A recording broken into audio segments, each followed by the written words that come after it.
امام جلال الدین سیوطی تذکرۃ القبر میں لکھتے ہیں سیدنا عمر ابن خطاب کے زمانے میں ایک جوان مسجد میں بہت آتا تھا، عبادت کرتا تھا، متقی مشہور تھا۔ حضرت عمر اس کے عمل کی وجہ سے محبت کرتے تھے۔ کچھ دن ایسے گزرے، مسجد میں نہیں آ رہا ہے، حضرت پریشان ہوئے، کسی سے پوچھا، ارے وہ جو جوان آتا تھا دکھتا نہیں۔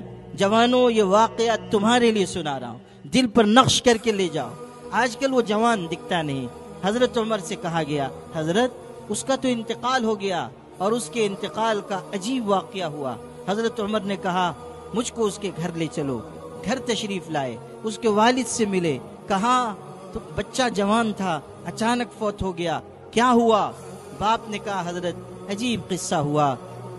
ایک دن وہ آ رہا تھا، کہیں سے واپس آ رہا تھا، کسی علاقے سے گزر رہا تھا، جوان تھا، خوبصورت تھا، حسین و جمیل تھا۔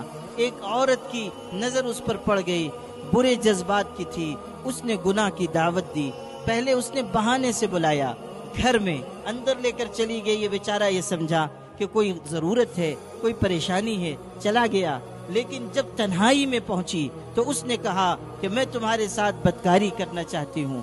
اس وقت میرے بیٹے کی عجیب حالت ہوئی، اس نے قرآن پاک کی یہ آیت تلاوت کی، ان الذین اتقوا اذا مسهم طائف من الشیطان تذکروا فاذا هم مبصرون، کہ جب اللہ تعالیٰ کے متقی بندوں کے دل میں شیطان کوئی وسوسہ ڈالتا ہے، اچانک انہیں اللہ کی یاد آ جاتی ہے، آنکھیں کھلی کے کھلی رہ جاتی ہیں۔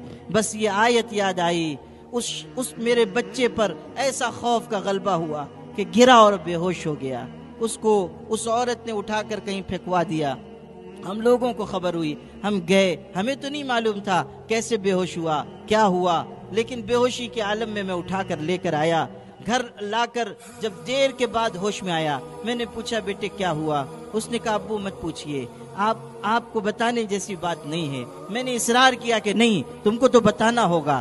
تب میرے بیٹے نے واقعہ بیان کیا، اور جب یہاں تک پہنچا کہ مجھ کو اچانک قرآن کی یہ آیت یاد آئی، ان الذین اتقوا اذا مسهم طائف من الشیطان تذکروا فَإِذَا هُمْ مُبْصِرُونَ۔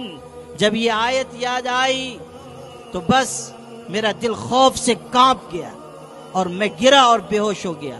باپ کہتا ہے کہ جب میرے سامنے میرے بچے نے یہ واقعہ نقل کیا تو اب یہ ہوا کہ پھر آیت پڑھنے کی وجہ سے اس پر لرزہ طاری ہوا، اور اب کی گرا اور اللہ کو پیارا ہو گیا۔ اب بے ہوش نہیں ہوا، انتقال کر گیا۔ چنانچہ ہم نے اس کو نماز پڑھ کے کفن دفن کر کے ہم نے اس کی آخری خدمت انجام دے دی، فلاں جگہ دفن ہے۔ حضرت عمر بہت متاثر ہوئے، مجھے قبر پر لے چلو۔ قبر پر آئے، قبر پر آئے، پورا واقعہ ذہن میں ہے، اس جوان سے محبت کرتے تھے۔ عجیب کیفیت ہوئی، جوان کو جو قبر میں ہے اس کو خطاب کر کے کہا، او جوان، تجھ کو بشارت ہو کہ تیری موت اللہ کے خوف و خشیت کی وجہ سے ہوئی۔ اللہ تعالیٰ تجھ کو 2 جنت دے گا، اس لیے کہ اللہ کا ارشاد ہے۔ پھر یہ آیت پڑھی جو میں نے آپ کو سنائی، وَلِمَنْ خَافَ مَقَامَ رَبِّهِ جَنَّتَانِ، کہ جو اپنے پروردگار کے سامنے کھڑے ہونے سے ڈرے گا 2 جنتیں ملیں گی۔ حضرت عمر اس مرحوم کی قبر پر کھڑے ہو کر آیت تلاوت کر رہے ہیں، گویا کہ بشارت دے رہے ہیں تجھ کو 2 جنتیں ملیں گی۔ اللہ کی قدرت کہ اس وقت اندر سے جوان کی آواز آئی، خدا نے قوت گویائی دی، اندر سے وہ بول پڑا، اعطانیہما ربی فی الجنہ، اللہ نے مجھے وہ 2 جنت عطا فرما دی ہے۔ آپ کہتے ہیں اللہ دے گا، اللہ مجھ کو دے چکا۔